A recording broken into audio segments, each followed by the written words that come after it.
Salam alaikum. Donc je vais continuer l'RDM au niveau statique. On a vu la dernière fois, donc on a vu c'est quoi l'équilibre statique, comment déterminer les réactions quand on est dans un plan. J'ai traité deux exemples et je vous ai donné donc deux exemples à faire. Vous avez un exemple en trié.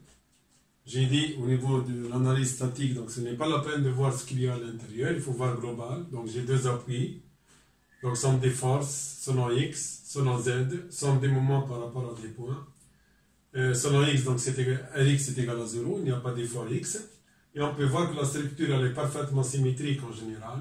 Donc vous avez chaque réaction, ce sera P, 2P, 3P, 3P divisé par 2. Donc elle sera partagée équitablement. Donc si vous avez fait le calcul par rapport au moment, vous allez trouver donc que R1 égale à R2 égale à 3P sur 2. Je vais vous donner aussi un autre exemple. C'est un abribus avec une charge Q ici et une charge du vent donc latérale. On peut voir ici que selon la même chose, j'ai trois réactions, une X, une Z et un moment de rotation parce qu'il n'y a pas d'appui, donc il faut un moment. Ici vous avez donc la réaction Rx à l'équilibre W, le vent, donc c'est égal à WH, la force totale. Q L ici, la réaction donc verticale c'est égal à QL, c'est Q multiplié par L, la force totale de verticale. Et le moment, donc nous avons pris ici le moment, donc il est positif comme ça. Il est positif, on a vu que le moment il est positif comme ça.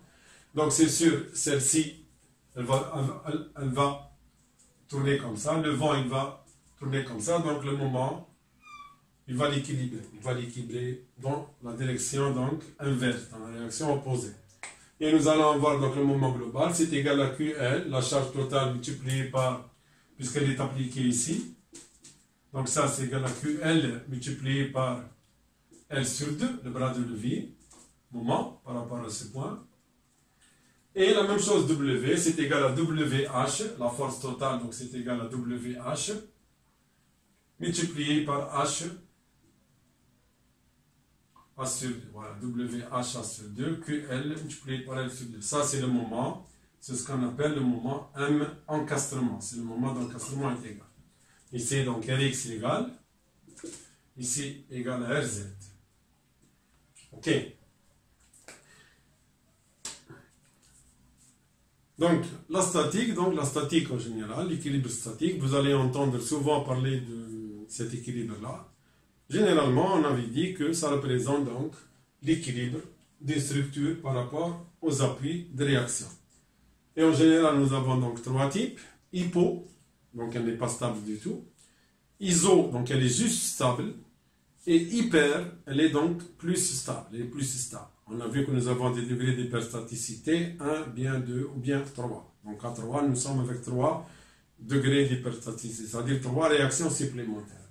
Ok, donc ça c'est la statique et on peut définir ça comme étant un équilibre statique. Et toutes les structures en général, toutes les structures, un mur soutènement, un bâtiment, toute structure, un abribus, il doit donc répondre à un équilibre statique. Il doit être en équilibre, il doit être au repos pour pouvoir donc être utilisé. Ok, maintenant donc je vais maintenant rentrer dans une autre considération. Maintenant, après avoir donc traité la statique des constructions, et nous sommes en général dans un système, donc, comme j'ai dit, isostatique. Donc c'est la résolution d'isostatique parce que les trois équations d'équilibre ne permettent de déterminer que les systèmes isostatiques. Je vais donc traiter, je vais essayer de ce qui se passe au passé. Supposons que vous avez une poutre. Supposons que vous avez une poutre. Vous avez une poutre sur deux appuis. Donc un appui double, c'est sûr, et un appui donc simple, pour être toujours dans tout ce qui est donc isostatique. Donc nous allons voir ici deux réactions. Une réaction verticale définie ici sur le point 1, sur le point 2. Donc R1 Z. Ici vous avez donc Rx1. Et ici vous avez uniquement une seule réaction R2Z. Si nous mettons sur cette poutre-là une charge Q, supposons que nous mettons une charge Q, agissant vers le bas, j'avais dit que généralement la plus grande partie des charges, c'est des charges verticales. Donc ici, vous avez une charge Q qui est donnée en kilonewtons par mètre linéaire. C'est-à-dire que chaque tronçon de 1 mètre, c'est pour un tronçon de 1 mètre. OK. Je peux ici, en utilisant les équations d'équilibre, je peux déterminer, donc ici vous avez, puisqu'il n'y a pas de force ici, vous avez c'est égal à 0. Vous avez R1Z plus R2Z est égal à QL. Vous avez R1Z plus R2Z est égal à Q multiplié par L, la longueur, donc la charge totale. Et puisque l'ouvrage, notre structure ici, elle est symétrique, donc R1 est égal à R2. Et on peut ne pas utiliser la troisième équation ici. Somme des moments. Je peux ici utiliser R1, puisque R1 est égal à R2. Donc R1 est égal à R2. Donc ça veut dire que ici, j'aurai 2R1, 2R1Z égale à QL, ce qui implique que R1Z est égal à QL sur 2. C'est-à-dire, chaque partie, chaque appui prend la moitié. Donc j'aurai ici QL sur 2. Et ici, c'est égal à QL sur 2. Et maintenant, nous sommes, donc notre structure, elle est stable. Elle est stable parce qu'elle va avoir des réactions avec QL. Réaction à X égale à 0. C'est vrai, égale à 0. Mais en cas où je veux la pousser, elle ne va pas pousser. Elle ne va pas être poussée. Elle ne va pas se déstabiliser parce que vous avez une réaction qui existe. Malgré qu'elle est égale à 0. Malgré qu'elle est égale à 0. Mais elle existe. Dès que vous mettez un effort dans le sens X, il sera repris par la réaction à X. S'il n'y a pas d'effort, l'effort est égal à 0, mais notre structure, donc, elle est stable. Elle est stable. Cinématiquement, elle est stable. OK. Maintenant, je vais essayer, donc, de rentrer à l'intérieur. De rentrer à l'intérieur. Qu'est-ce qui se passe ici? Bien sûr, c'est une poutre. Elle est chargée. Donc, elle va fléchir. Elle va fléchir. Elle va fléchir. Donc, cette poutre-là, elle va fléchir. Elle va fléchir et elle doit être en mesure de supporter cette charge-là. C'est-à-dire qu'elle ne casse pas. Elle ne casse pas. Imaginez que votre poutre va casser. Imaginez que votre poutre casse. Imaginez que votre poutre casse. Et bien vous allez avoir donc la ruine de votre poutre. Donc les appuis ne servent absolument rien du tout. Les appuis servent à condition que la poutre résiste à cette charge-là pour pouvoir transmettre la charge de la poutre vers les appuis. Il ne faut pas que l'élément de support casse. Sinon, votre structure, ça ne veut pas dire qu'elle n'est plus stable, mais elle est en ruine. Elle est en ruine. Elle est en état de ruine. Ici, maintenant, je vais traiter la structure elle-même, la poutre elle-même. Donc la poutre elle-même doit résister à cet effort-là pour pouvoir donc le transmettre vers les réactions. Bien sûr, si je vais traiter, je vais voir qu'est-ce qui se passe au niveau de la poutre. Je vais voir qu'est-ce qui se passe au niveau de la poutre. Donc je vais prendre, généralement on travaille par la méthode des sections, je vois ce qui se passe dans une section. Donc je vais couper la poutre ici, quelque part, je vais prendre une section S. Je vais prendre une section S. Bien sûr, S, si votre poutre elle est rectangulaire, si votre poutre elle est comme ça, si votre poutre par exemple elle est comme ça, et bien notre section S, elle sera cette. Donc la section S, elle sera quelque chose de rectangulaire. Donc si elle est rectangulaire, donc elle a un centre de gravité, elle est quelque part juste au milieu. Et toutes les sections, donc, auront un centre de gravité. Et je vais avoir, donc, un axe qui va passer par tous les centres de gravité. Cet axe, c'est l'axe longitudinal de la poutre.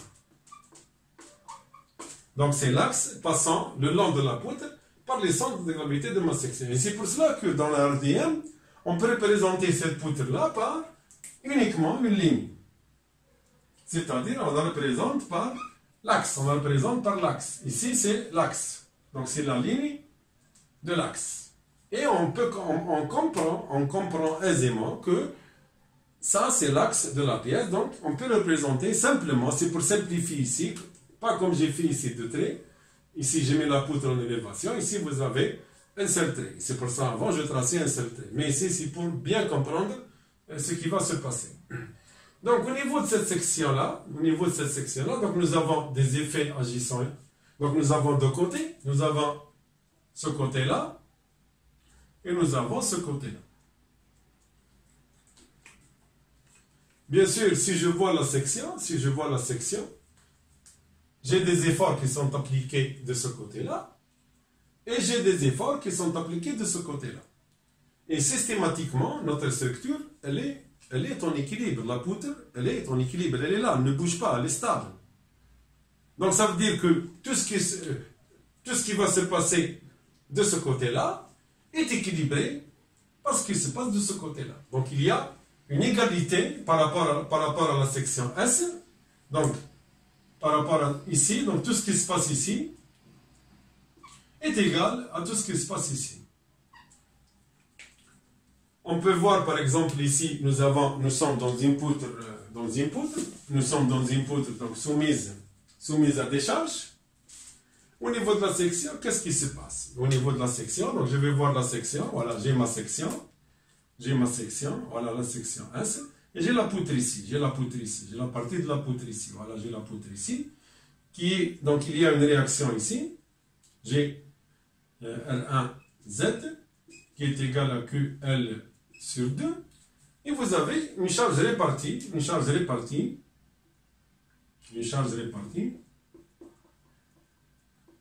est égale à Q. Si je donne une position, je vais prendre un axe X, si je prends cet axe-là, et je vais tracer donc ici le long, donc ça c'est X. Il faut toujours tracer un axe par rapport à n'importe quel point, je vais le prendre ici. Et je sais donc la position de S ici, je peux la définir comme étant X. Donc X quelque part, ça peut être partout, elle peut être partout. Donc ici c'est X, ici c'est X. Et l'autre zone, elle sera X, elle sera L moins X, sachant que entre les deux appuis, la distance elle est L, c'est ce qu'on appelle la portée. Ok. Donc, par rapport à cette section, qu'est-ce qu'elle subit ici? On peut voir ici que vous avez donc R1Z, donc c'est un moment, parce qu'il y a un bras de levier par rapport à Z, donc R1 va provoquer un moment, ok, dans cette direction-là, c'est égal à R1Z fois X, Q va provoquer un moment dans le sens, ce sont cette direction-là, dans la direction donc, basse, c'est égal à QX, ici donc toute la charge peut être ramenée, donc, puisque c'est une charge rectangulaire, donc la charge elle est au milieu, c'est égal à Q, Q c'est égal à quoi? C'est égal à Q fois X, la longueur, puisque la charge elle est donnée par mètre linéaire, donc pour trouver la charge totale, c'est égal à la charge par mètre linéaire, multiplié par la longueur X. Et bien sûr, le moment qui est égal, c'est multiplié encore par, pour avoir le moment, le bras de levier ici, c'est égal à X sur 2. Donc, ce que j'ai au niveau de cette section, j'ai quoi? J'ai donc une réaction qui provoque un moment, dans le sens O, qui est égal à 1Z, c'est-à-dire c'est égal à QL sur 2 multiplié par X. Et j'ai un moment descendant qui est égal à Q, c'est-à-dire Q multiplié par X, Q multiplié par X, multiplié par X sur 2. Ok, ça c'est la section, ça c'est au niveau de la section S. En termes de moment, le moment à calculer au niveau de la section S, puisque la poutre elle est en équilibre, donc il est égal au moment si je le calcule de l'autre côté. Donc c'est la même chose. Si je vois ici, si je vois de ce côté-là, que je vais avoir de ce côté-là, je vais avoir R de Z multiplié par L moins X, et je vais avoir aussi Q dans cette partie-là. Donc Q multiplié par la même chose, donc ce sera donc ici cette valeur-là, puisqu'ici c'est X, donc j'aurai L moins X, à chaque fois X va augmenter, ok, multiplié par L moins X sur 2, bras de levier. Et automatiquement, systématiquement, puisque la poutre est égale, donc le moment calculé de ce côté-là est égal au moment calculé de l'autre côté. C'est le même moment. C'est le même moment. Parce que la section, elle est juste au milieu, elle se situe entre les deux côtés. Donc ce qui se passe d'un côté, c'est la même chose de ce qui se passe de l'autre côté. Donc si je veux calculer ce qui se passe dans une section S, ce n'est pas la peine de le calculer de deux côtés, il suffit de calculer d'un seul côté. Je calcule d'un seul côté et je vois comment ça varie en fonction de X. Et c'est la même chose, à chaque fois que j'arrive à S, ce moment-là, c'est égal au moment de l'autre côté. Donc c'est la même chose. Donc ce n'est pas la peine de s'occuper en général de deux côtés parce qu'il suffit de s'occuper d'un seul côté, sachant que ce moment calculé ici, c'est égal au moment de l'autre côté parce que le somme des moments est égal à 0. Puisque la poutre, elle est en équilibre. Ça, c'est du point de vue moment. Je vais m'occuper premièrement des moments. Ok, donc j'ai création des moments. Et je vais voir, donc si je prends cette poutre-là, donc ce qui se passe de ce côté, c'est la même chose de ce qui se passe de l'autre côté. Donc je peux m'occuper uniquement, me traiter donc l'ensemble des moments. Je peux donc sur plusieurs sections en fonction de X, je peux sur plusieurs sections me déplacer comme ça, toujours en voyant ce qui se passe ici, en voyant ce qui se passe de ce côté-là. Ce n'est pas la peine de s'occuper de l'autre côté. Il suffit donc de s'occuper à partir d'une section d'un seul côté. Ok? Parce qu'on avait dit que ce qui se passe ici, c'est la même chose de l'autre côté. Donc si je calcule le moment ici, par ce côté-là, je sais qu'il est égal au moment calculé ici par ce côté-là. Donc, je vais calculer tous les moments en tout point à partir d'un seul côté. Je peux aussi changer, il suffit d'arriver à un certain point, puis je peux changer de l'autre côté. Je vais trouver que le moment, quand je le calcule, c'est la même chose. On n'est pas obligé de suivre X pas par pas, on peut donc changer de repère et aller vers un autre point. Okay, donc ce n'est pas un problème. Mais l'idéal, c'est de continuer comme ça, toujours en traitant d'un seul côté. Maintenant, au niveau ici, donc j'ai dit que tout ça va créer un moment. Comment il est le moment ici? Donc vous avez ici, comme j'ai dit, donc R1Z multiplié par X, multiplié par le bras de levier X. Donc je vais avoir un moment comme ça, je vais avoir un moment comme ça, dû à ça, donc il va faire ça. C'est égal à quoi le moment dans cette section-là? Il est égal à R1Z multiplié par X. Je vais avoir aussi la charge ici Q, la charge Q, qui va provoquer un moment qui est comme ça, et qui est égal à Q multiplié par X, la charge, donc c'est égal à Q multiplié par X, multiplié par le bras de levier qui est à L sur 2, qui est à X sur 2, qui est à X sur 2, donc multiplié par X sur 2, et qui est comme ça. D'accord? Nous avons donc deux moments, un dans cette direction et un dans l'autre direction. Ici, je ne vais pas mettre le repère que j'ai mis avant. Avant, c'est pour calculer les réactions hyperstatiques. On a considéré que cette direction, pour les réactions, c'était positif. Le contraire des aiguilles d'une montre. Ici, je n'ai pas la même chose parce que j'ai deux parties. On peut voir ici, par exemple, de ce côté-là, vous avez un moment comme ça, moins le moment qui va comme ça. De l'autre côté, la réaction, la même chose. Si je vois la réaction, R2Z, et bien vous allez avoir de ce côté-là, ce sera R2Z multiplié par cette valeur-là, qui est égale à L moins X, et Q, la même chose ici, vous avez un Q qui va créer ce moment-là. Donc vous avez ici une charge Q, Q qui va créer un moment comme ça. Ici, le moment, il est dans cette direction. Ok, donc, si je prends une seule direction, on peut voir ici, ce sera négatif. Par exemple, R1, ce sera négatif. Et R2 sera positif. Donc, ce n'est pas vrai. C'est-à-dire, si je calcule le moment de ce côté, je vais trouver R1, c'est négatif, et R2, c'est positif. Alors qu'on avait dit que le moment ici, c'est égal à R1.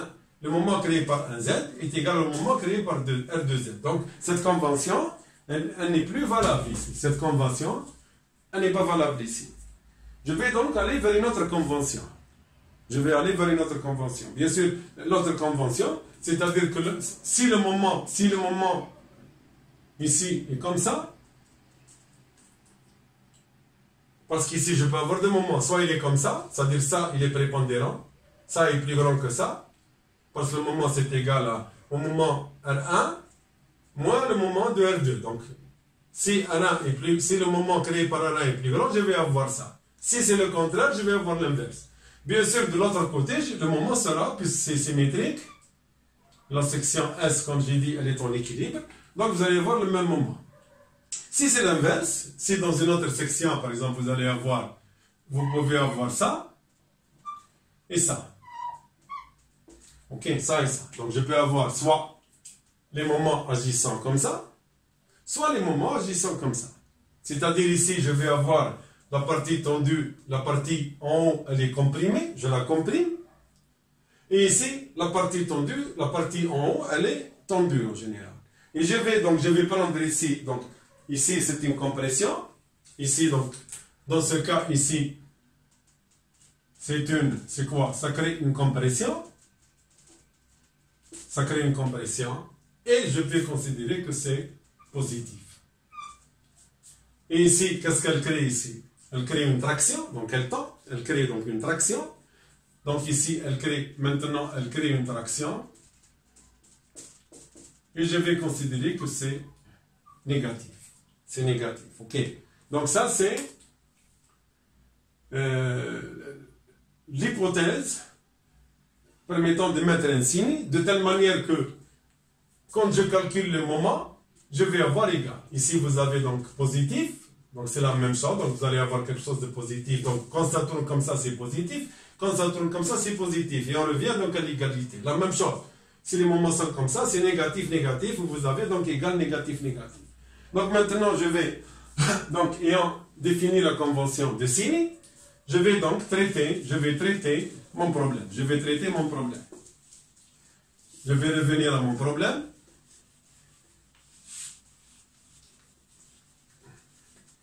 Donc, j'ai ma poudre.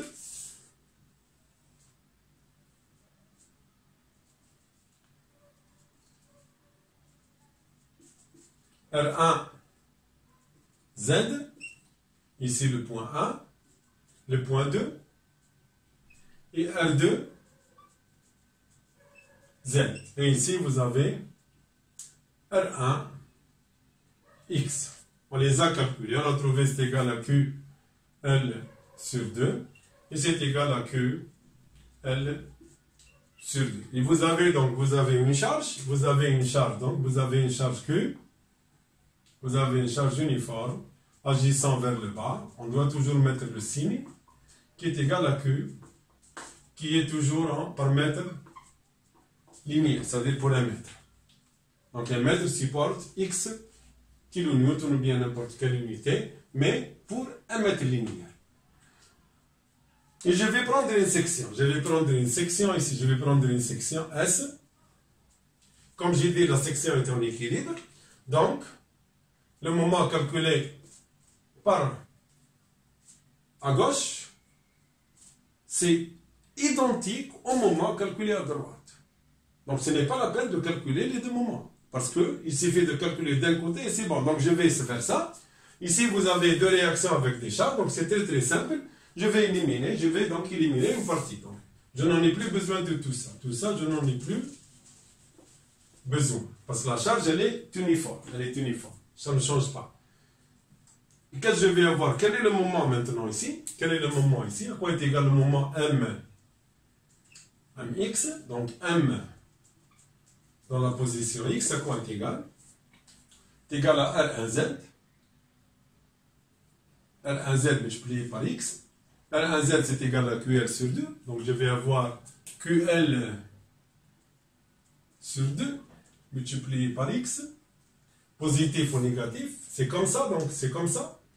Donc c'est comme ça. Donc c'est positif. OK? Et ici, vous avez un autre moment qui est dû à la charge. La charge, donc vous allez avoir la charge totale Q. La résultante de la charge totale que je vais appeler Q, elle est égale à Q multiplié par X, la longueur. C'est Q donné par mètre linéaire multiplié par X. Et bien sûr, le bras de levier ici, c'est X sur 2. Et ce sera le signe, et ce sera négatif. Donc ce sera moins, donc moins, Q multiplié par X, multiplié par X sur 2. Donc QX au carré sur 2. Ça, c'est le moment en tout point X. Et ça ne change pas puisque la charge, elle est répartie. Donc la charge, elle est répartie au niveau moment. Donc ce sera toujours QL sur 2X moins QX carré sur 2. Donc il n'y a pas d'autre charge. Ok, c'est la charge, elle est uniforme. Donc il n'y a pas de charge. Et je vais analyser ce moment. Donc ça, c'est l'allure, c'est la valeur du moment calculée en fonction de la position X. X ici, c'est quoi? X, c'est entre 0, j'ai pris ce point donc comme 0, jusqu'à L. Donc X est compris, X est supérieur ou égal à 0 et inférieur ou égal à L. C'est les deux limites de ma poutre. C'est deux limites de ma poutre. Et je sais aussi que ici j'ai double appui. Donc le moment n'existe pas. La réaction des moments n'y est pas. Elle est libre. Donc le moment est égal à 0. De l'autre côté, la même chose. Le moment est égal à 0. Et on le verra ensuite. Parce que nous avons mis deux appuis. Nous avons mis deux appuis. Un double et un appui simple. À quoi est égal le moment ici? Aucun moment. Donc M égale à 0 et M égale à 0. Donc réellement, elle peut tourner. Donc il n'y a pas quelque chose qui l'empêche. Donc elle peut tourner. Donc le moment est égal à 0. Il n'y a pas de réaction du moment. Sinon on serait dans un système hyperstatique. Ok? Donc maintenant je vais traiter. Donc je vais avoir quoi? Je vais tracer maintenant. Je vais tracer quoi ici? Ici ce sera quoi? L'axe X.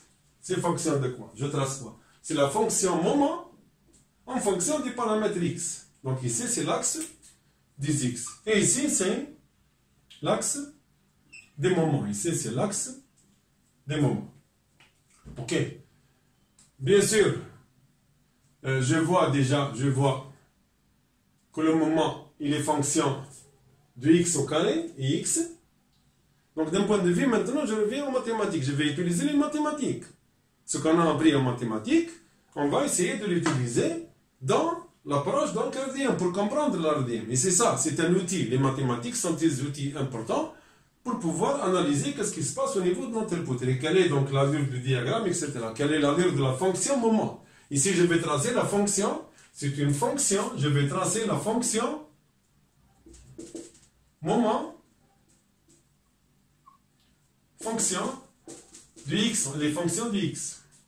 C'est la seule variable. Q, c'est une constante. Ok? L, c'est constant. Et on peut voir ici donc, que la fonction mathématique, c'est une fonction du deuxième degré. Donc c'est une fonction du deuxième degré. Donc la fonction, elle est parabole. C'est une fonction parabolique. C'est une fonction parabolique. C'est-à-dire que la fonction moment n'est pas linéaire. Elle est courbe. Si je trace la fonction ici, ce sera une courbe. Elle sera une courbe. Ok, elle sera une courbe. Bien sûr, c'est une parabole, c'est une courbe. Une courbe en général, je vais voir, est-ce qu'elle a un maximum? Est-ce que cette courbe-là atteint un maximum quelque part? Atteint un maximum. Si vous avez une courbe comme ça, en fonction x, y, avec y ici c'est le moment, eh bien, s'il existe un maximum, si vous avez le maximum, il est ici, ça c'est max, et on sait que la tangente ici, la tangente est égale à 0, et la tangente c'est la dérivée du moment. Donc ici, si ce point existe, donc j'aurai 1' de x est égal à 0. Donc je dois voir, est-ce que cette position-là, elle existe. Donc je vais ici, qu'est-ce que je vais faire? Je vais dériver ici, donc je vais dériver 1 de x pour pouvoir voir est-ce qu'il existe ce point. Bien sûr, j'aurai donc 1' de x à quoi est égal ici? 1' de x est égal à ql sur 2, ql sur 2, moins 2, donc ça va partir, j'aurai donc qx est égal à 0. Est égal à 0. Ça, c'est la dérivée. Et à partir de là, donc, je peux tirer x. À quoi est égal x ici? X est égal à, donc q, ça va partir. J'aurai x égale à L. X égale à L sur 2. Donc, mon moment, donc je peux dire que la fonction des moments, elle atteint un maximum à L sur 2. Dans ce cas-là, c'est L sur 2 parce que vous avez une charge qui est uniforme. Donc le moment est maximum à L sur 2. Je vais le tracer maintenant. Je vais le tracer. Bien sûr, ici, on peut le tracer avec M supérieur, donc le moment sera comme ça. Et on peut le tracer avec M vers le bas, le moment il est comme ça.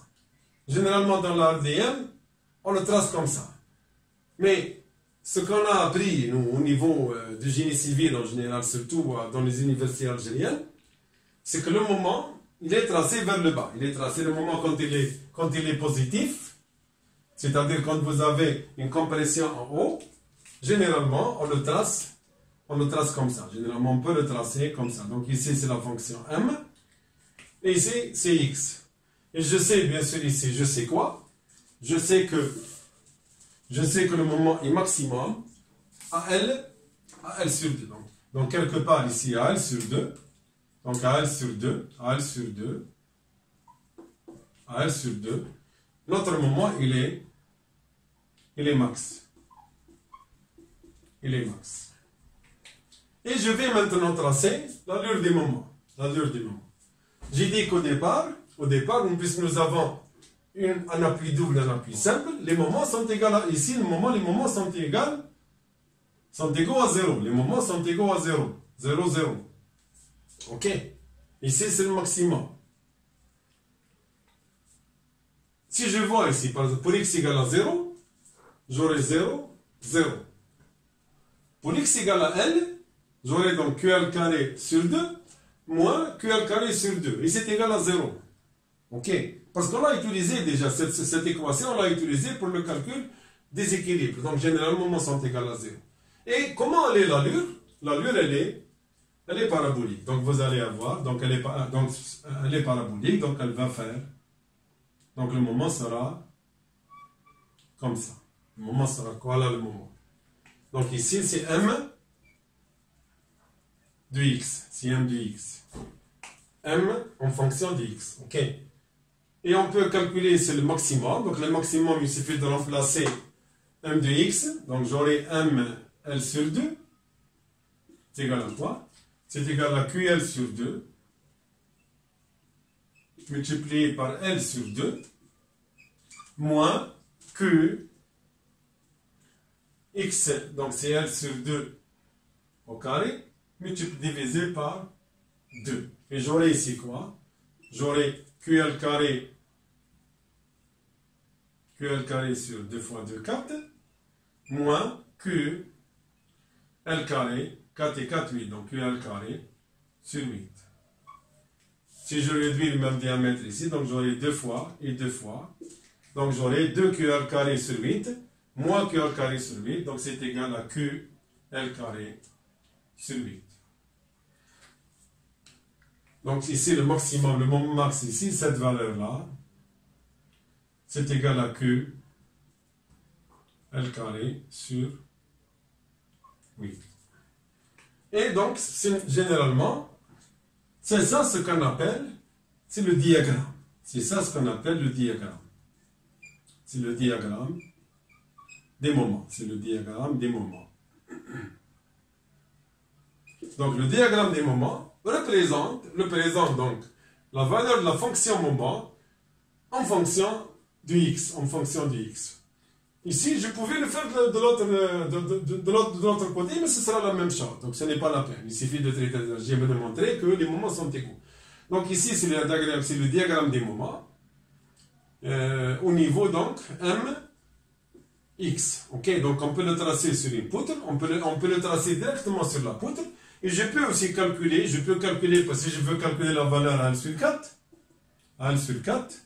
il suffit de remplacer dans l'équation ici, donc ce sera L sur 4. Remplacer x par L sur 4. Et je peux aussi les calculer ici, à 3L sur 4. Il suffit de remplacer x par 3L sur 4. Ok, donc on peut avoir différents points, permettant de calculer les moments dans tous les points. Donc ça, généralement, c'est ce qu'on appelle, comme j'ai dit, le diagramme des moments. Et on peut voir ici que le diagramme, généralement, c'est ce qu'on appelle aussi, c'est le moment, on l'appelle aussi le moment isostatique. Le moment isostatique, généralement, c'est le moment max. Donc, on peut appeler ça comme étant le moment isostatique. On le définit en général par M0. M0, ça veut dire qu'il n'y a pas des moments d'encastrement. C'est-à-dire que les moments au niveau des extrémités sont égaux à 0. Donc je vais le définir par M0. M0, c'est égal à quoi M0? C'est égal à QL carré, QL au carré, sur 8. Et on le définit comme étant le moment, c'est le moment isostatique. C'est-à-dire c'est le cas d'une poutre isostatique, juste statique. Ok, juste statique. C'est-à-dire que les réactions peuvent être calculées par les trois équations d'équilibre. Ça, c'est à peu près ça, c'est tout ce qui est donc calcul des moments.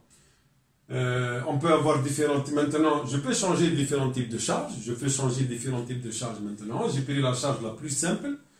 Je vais vous donner, par exemple, je vais faire un autre exemple. Par exemple. Je vais prendre, par exemple, une console. Vous allez voir, dans le cas d'une console.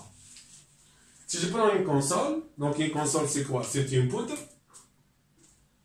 encastrée ici. Elle est soumise à une charge, donc à une charge Q, agissant ici. Donc toujours Q, qui est par mètre linéaire. Vous avez ici une longueur L, ok? Et vous avez ici trois réactions. Vous avez une réaction verticale, RZ. Vous avez une réaction aussi horizontale, RX. Et cette poutre-là a tendance à tourner comme ça, donc il faut qu'il y ait un moment d'équilibre. C'est M ici, c'est M encastrement. On peut le définir comme M encastrement. Et cette poutre-là n'est en équilibre que si vous avez ces trois réactions. Ok. Si maintenant, je vais m'occuper du calcul du moment par rapport à x. Je vais prendre donc la même façon que je vais faire maintenant. Je fais, par exemple, je veux voir ce qui se passe dans cette poutre à une distance, dans une certaine section. Et comme j'ai dit, nous voyons des deux côtés. Donc, j'ai dit que ce qui se passe de ce côté, c'est la même chose de ce qui se passe de ce côté-là. De ce côté-là, vous avez Q uniquement, Q, qui agit. Elle a tendance à faire tourner la poutre comme ça, vis-à-vis de la section S. Et ici, qu'est-ce que vous avez? Vous avez RZ, comme ça, multiplié par la distance ici. Rx, ça donne 0. Le moment d'encastrement qui agit, qui a tendance à faire tourner la poutre ici, et plus Q de x, plus Q aussi, qui va tourner comme ça. Et on peut voir combien j'ai ici. J'ai 1 dans mon équation, dans M de x. Si je le calcule de ce côté, j'ai 1 RZ fois X, plus, donc positif, moins M encasтрement, moins encore Q multiplié par cette distance-là, multiplié par le centre de gravité. Si je vois de l'autre côté, si je vois de ce côté-là, qu'est-ce que j'ai? J'ai comme ça. Donc, ici, c'est négatif. Par convention, c'est négatif parce qu'elle agit comme ça et comme ça. Donc, c'est négatif, systématiquement. Mais j'ai une seule Q. J'ai une équation avec un seul paramètre. Et qu'est-ce que je vais choisir? Eh bien, je vais choisir de ce côté-là. Et si je choisis de ce côté-là, je n'ai même pas plus besoin de calculer tout ce qui est réaction. Tout ce qui est réaction parce que je n'en ai pas besoin. Au contraire, je vais tirer toute la réaction à un moment, je vais les calculer à partir de l'équation en tenant compte du Q uniquement. Et je vais prendre, par exemple, ici, je peux prendre n'importe quel axe. Je peux prendre le point 0 ici. Je vais prendre le point 0 ici. Mais la solution la plus simple, c'est de prendre ce point-là. C'est de prendre ce point-là. Donc ici, vous avez l'axe des X et ici 0. Pour ne pas avoir des calculs supplémentaires. Donc ici, c'est l'axe des X. Donc ici, pour moi, cette distance-là, la section, elle est située à une position X. X. Et à quoi est égal le moment? Donc M de X à quoi est égal? Est égal à Q, la charge Q, multiplié par X, la charge totale. Donc ici, la charge totale Q est égale à Q fois X. Et le bras de levier est égal à X sur 2. Donc je vais avoir ici, c'est égal à Q X moins, donc moins, comme ça, c'est moins, donc moins QX au carré sur 2. Voilà. Maintenant, on peut voir que notre moment, il est simple. Lorsque j'arrive au point égal à L, eh bien, le moment M de X, c'est lui-même le moment d'encastrement. Parce qu'on avait dit que dans cette section-là, le moment d'encastrement sera égal au moment M de X. Et on verra que c'est tout à fait normal, tout à fait égal. Donc ici, vous avez le moment M de X, mais il ne faut pas oublier que vous êtes à partir de cet axe-là. Ici, c'est 0. Ici, c'est L. Et l'axe des X, il est comme ça. OK? Parce qu'après, quand vous allez tracer votre équation des moments, vous allez prendre l'axe avec l'axe vertical. OK? La même chose ici. Est-ce qu'il y a, c'est une équation parabolique, donc elle n'est plus linéaire. Est-ce qu'il y a un maximum? Le maximum sera défini par la dérivée. Donc 1' de x est égal à moins qx moins qx. OK? Le 2, donc 2 avec 2, donc c'est égal à 0. C'est égal à 0. C'est-à-dire que x est égal à 0. X est égal à 0. Donc, ici, je peux voir que ma courbe présente donc un maximum au point x égale à 0. Le point x égale à 0, il est ici. Si maintenant je vais tracer, donc je vais avoir quoi? Donc je vais tracer mon axe des x, ici 0, et vous allez avoir donc le moment M. L'encastrement, il est ici. Ok, il est ici le moment, à une distance L maintenant. Ok, parce que j'ai travaillé comme ça. Et je peux voir ici que, bien sûr, ici, ça représente, vous avez un maximum et vous avez parabolique. Donc le diagramme, il est comme ça. Le diagramme, il est comme ça. Parce qu'ici, c'est le maximum. Ici, c'est le maximum. Donc vous avez une parabole comme ça. C'est pas comme ça. Sinon, le maximum aurait été ici. OK? Donc, le calcul du maximum du moment, en définissant que x est égal à 0, donc c'est la courbe, l'allure, c'est cette allure-là. C'est cette allure-là. Parce que vous avez ici, ensuite elle va donc aller comme ça. C'est le point maximum de la parabole. Donc ici, le moment ici est toujours positif, alors que notre moment, il est de signe négatif et on peut voir qu'il a tendance à aller comme ça. Donc, vous allez avoir la zone tendue qui est en haut. Et qu'est-ce qu'on a ici maintenant? Pour x égale à 0, à quoi est égal le moment? Est égal à 0 parce qu'il n'y a rien du tout. C'est une console, il n'y a rien du tout. Donc, c'est tout à fait logique parce qu'il n'y a rien à l'extrémité. Il n'y a pas d'encastrement, il est libre. Donc, le moment est égal à 0. On peut le remplacer, donc x égale à 0. Ici, donc, c'est égal à 0. Et pour x égale à L, pour x égale à L, donc pour x égale à L, à quoi est égal le moment? Donc pour x égale à 0, m égale à 0. Et pour x égale à L, m de L, elle est égale à Q moins QL carré sur 2. Moins QL carré sur 2. Donc il va être quelque part ici. Donc le moment ici est négatif. Dans la position L, cette valeur-là, c'est égal à moins QL au carré sur 2. Et l'allure du moment, elle est comment? Elle est comme ça. On avait dit que l'allure du moment, donc elle va venir comme ça. Elle est comme ça. Elle est parabolique. Elle est parabolique. Ok, elle est parabolique. Avec cette allure-là.